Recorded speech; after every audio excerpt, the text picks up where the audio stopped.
Olá, eu sou a doutora Patrícia Galli, especialista em implantes dentários. Nós estamos aqui hoje para falar sobre bruxismo. O que é bruxismo? Bruxismo é o hábito de apertar e ranger os dentes.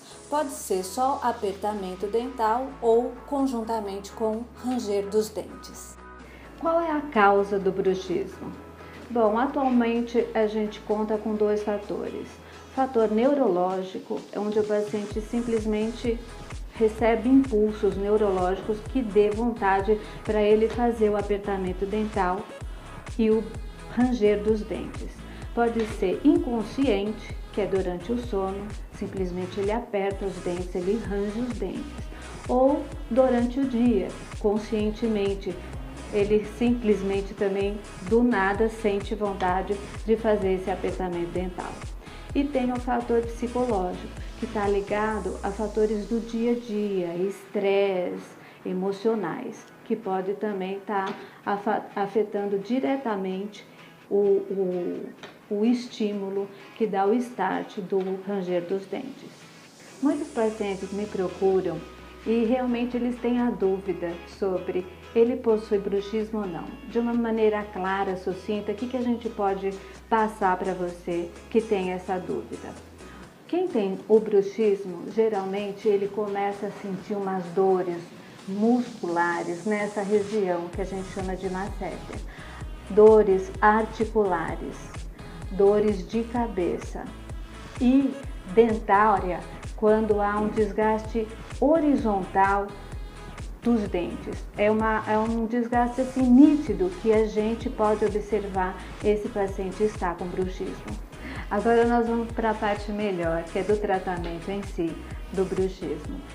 O mais utilizado até hoje é a confecção de uma placa acrílica oclusal. Então nós moldamos o paciente, essa moldagem vai para um laboratório de prótese e que ele traz para a gente uma placa acrílica que o paciente vai usar durante a noite. Por quê? O paciente está sofrendo desgaste, apertamento dental, bruxismo.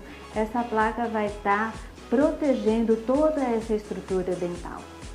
Outra maneira de tratar o bruxismo é com o uso da toxina botulínica, que é aplicada principalmente no músculo masseter e temporal. A toxina vai agir relaxando esses músculos, evitando fadiga muscular, lesões dentárias e articulares, proporcionando para o paciente uma vida muito mais saudável, um sono mais relaxado, mais profundo, um dia a dia sem apertamento dental, sem ranger dos dentes. Isso a gente proporciona para o paciente. Eu particularmente, com a experiência clínica que eu estou tendo aqui no consultório com o uso da toxina botulínica para tratamento do bruxismo, eu estou verificando uma maior eficiência de tratamento. Porque com o uso da placa de acrílico, às vezes o paciente não consegue utilizar durante o sono. E com a toxina botulínica não, é uma coisa inerente, já foi aplicada nele e está fazendo efeito. Então é com maior eficiência.